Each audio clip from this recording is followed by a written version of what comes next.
Assalamualaikum warahmatullahi wabarakatuh. Bertemu lagi dengan saya Zikria Sukriyana dalam mata kuliah akuntansi manajemen. Pada pertemuan kali ini saya akan membahas mengenai tactical decision making atau pengambilan keputusan taktis. Ini adalah tujuan pembelajaran kita kali ini. Silahkan nanti dibaca. Saya akan langsung masuk saja ke dalam pokok materi kita kali ini. Jadi perusahaan sering dihadapkan dalam berbagai masalah, ya kan? Yang dalam berbagai masalah sehingga mendorong, ya kan, manajer perusahaan itu mengambil keputusan apa yang terbaik bagi perusahaan. Ya, jadi tactical decision making di sini terdiri dari memilih, ya kan, berbagai alternatif tujuan, ya, baik secara langsung maupun terbatas, ya. Jadi tactical decision making di sini adalah kita memilih, ya, dari berbagai macam alternatif strategi, ya, sehingga perusahaan itu dia memiliki keunggulan kompetitif jangka panjang, ya. Jadi bagaimana membangun keunggulan kompetitif jangka panjang dengan mengambil, ya, berbagai alternatif strategi yang bisa dilaksanakan, dan kita memilihnya, ya, dari berbagai alternatif tersebut yang dikira yang paling menguntungkan yang bagi perusahaan itu seperti apa. Nah, secara umum pendekatan dari tactical decision making itu meliputi langkah-langkah berikut. Yang pertama, kita harus terlebih dahulu mengenali dan mendefinisikan masalah yang ada dalam organisasi itu seperti apa, ya, yang ada dalam perusahaan. Setelah itu kita mengidentifikasi berbagai alternatif, ya, yang ada, ya, alternatif strategi yang bisa dilakukan. Kemudian kita mengeliminasi alternatif-alternatif yang dikira kurang menguntungkan bagi perusahaan, ya. Setelah kita menghapus, kemudian kita mengidentifikasi baik itu biayanya, ya kan, cost-nya, bebannya, maupun keuntungannya dari setiap alternatif tersebut, ya. Kemudian kita mentotal relevan cost dan keuntungan dari setiap alternatif, ya. Kita menjumlah, ya kan, biaya relevannya, kemudian keuntungan dari setiap alternatif yang dipilih. Setelah itu, selain kita menghitung terkait dengan finansialnya, kita juga menilai dari faktor-faktor kualitatifnya. Nah, setelah itu, yang terakhir adalah kita memilih alternatif yang terbaik, ya, yang dapat menguntungkan bagi perusahaan. Yang paling menguntungkan bagi perusahaan itu apa? Ini misalkan perusahaan, ya, dia ingin melakukan ekspansi produksi, ya kan? Dia dihadapkan pada berbagai alternatif yang menguntungkan yang bisa dipertimbangkan. Dia bisa membangun, ya kan, misalkan bangunan tambahan untuk kegiatan produksi, atau dia juga bisa mengambil produk yang sudah jadi, ya kan, dari pihak luar. Nah, sehingga perusahaan di sini harus memilih, ya, dia apakah dia ingin memproduksi produk itu sendiri, ataukah dia membeli barang, ya kan, membeli produk yang sudah jadi dari pihak luar kemudian menjualnya.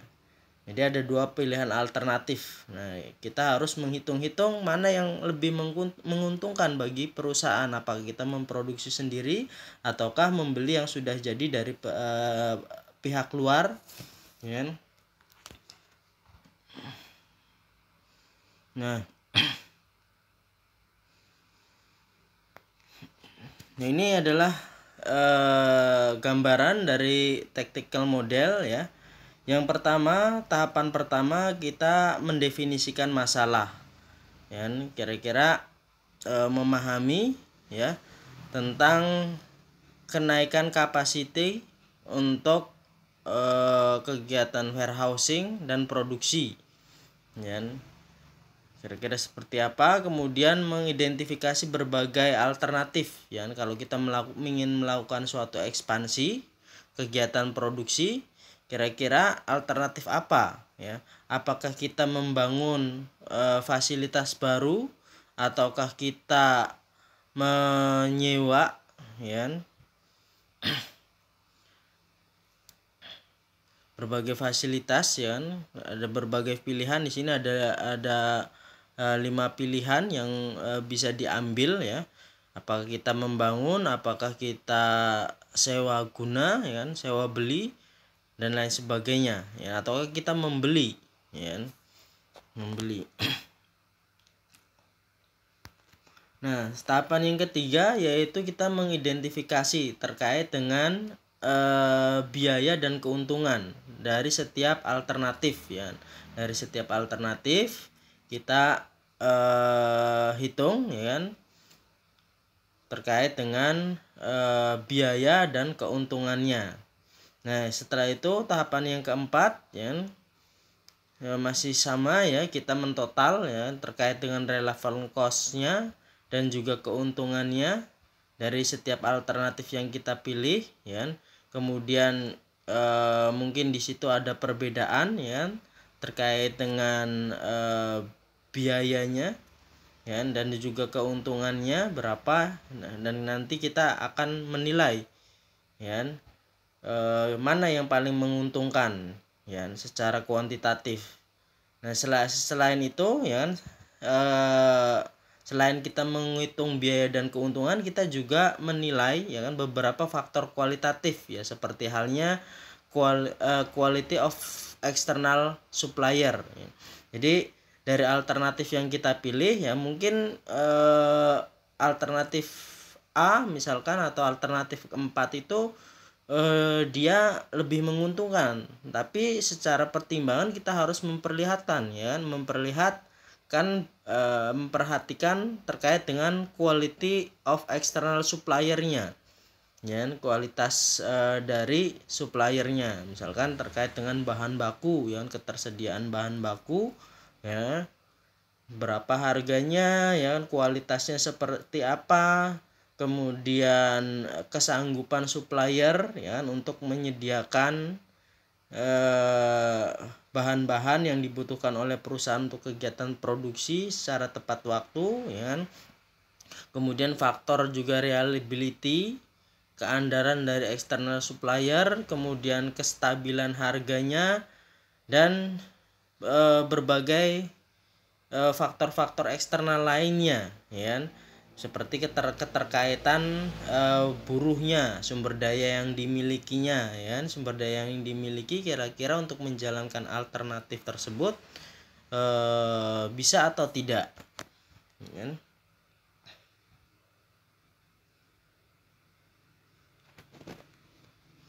Nah, ini relevan cost itu adalah biaya masa depan yang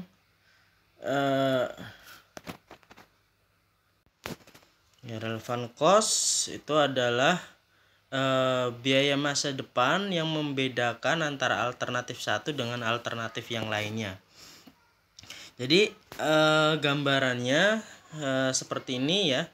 Jadi ketika perusahaan tadi dihadapkan dengan berbagai pilihan, ya apakah dia akan memproduksi suatu barang itu sendiri ataukah dia membeli barang yang sudah jadi dari pihak luar. Tentunya masing-masing memiliki keuntungan dan kerugiannya masing-masing, ya keunggulan dan kekurangan masing-masing, dan kita mengambil keputusan yang kira-kira paling menguntungkan bagi perusahaan itu mana. Apakah kita ingin membuatnya atau memproduksinya sendiri. Kalau ingin memproduksinya sendiri, tentu kita harus mempersiapkan terkait dengan mesinnya, ya kan, terkait dengan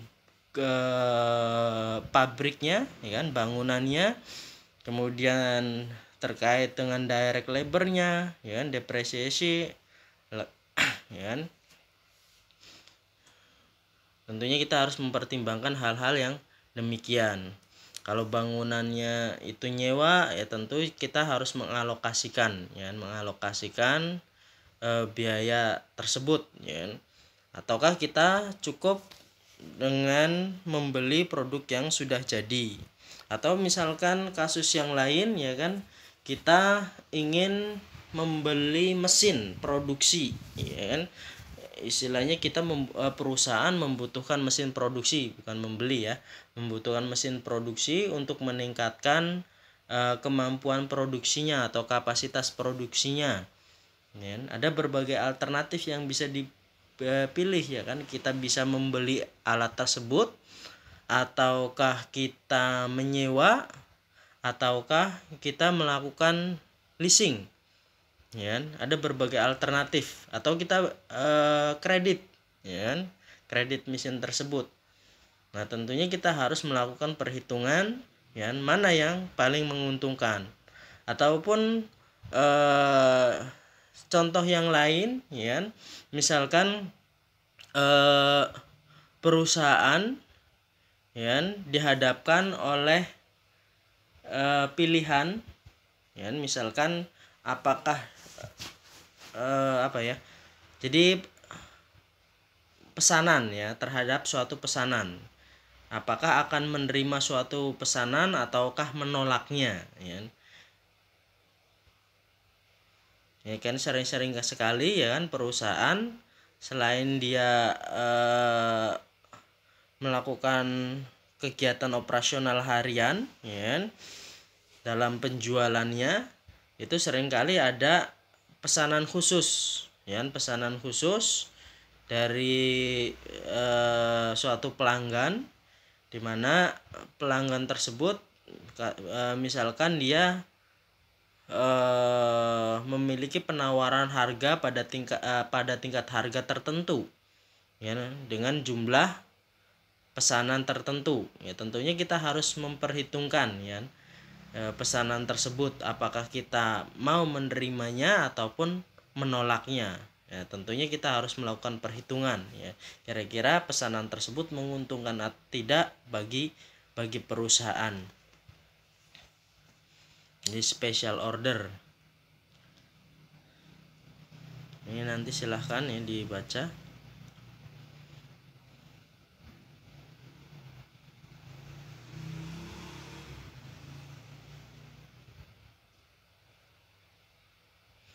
Nah, selain itu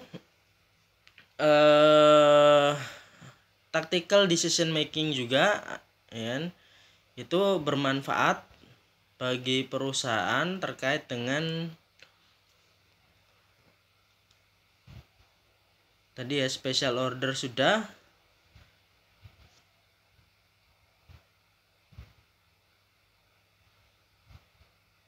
Nah, istilahnya kita mempertahankan atau istilahnya menghentikan, ya, menghentikan suatu unit tertentu, ya, departemen tertentu. Misalkan di sini perusahaan, ya, dia memproduksi balok, kemudian brick sama,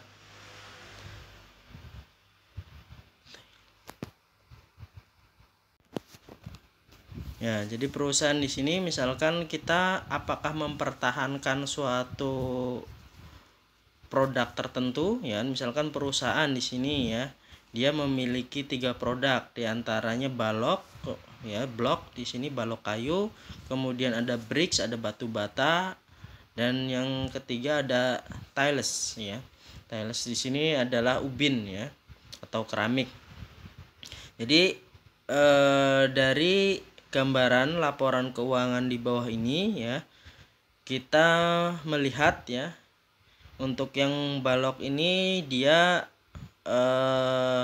margin, oke, segmen marginnya $150, ya, sedangkan brick atau batu bata itu $230.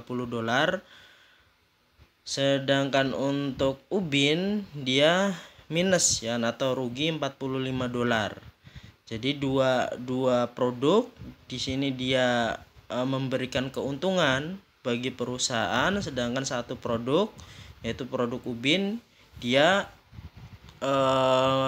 mengalami kerugian. Nah, di sini perusahaan harus mengambil keputusan taktis ya. Harus mengambil keputusan taktis yang menguntungkan bagi perusahaan. Apakah dia ingin mempertahankan ubin itu ya kan, yang terus mengalami kerugian ya. Kalau misalkan mempertahankan, tentunya ini akan mempengaruhi keuntungan ya, dan mempengaruhi dari produk yang lainnya ya, sehingga keuntungan dari produk yang lainnya itu harus menutup ya dari kerugian produk ubin tersebut ya. Sehingga perusahaan harus mengambil suatu keputusan apakah dia ingin mempertahankan ya. Kalau sekiranya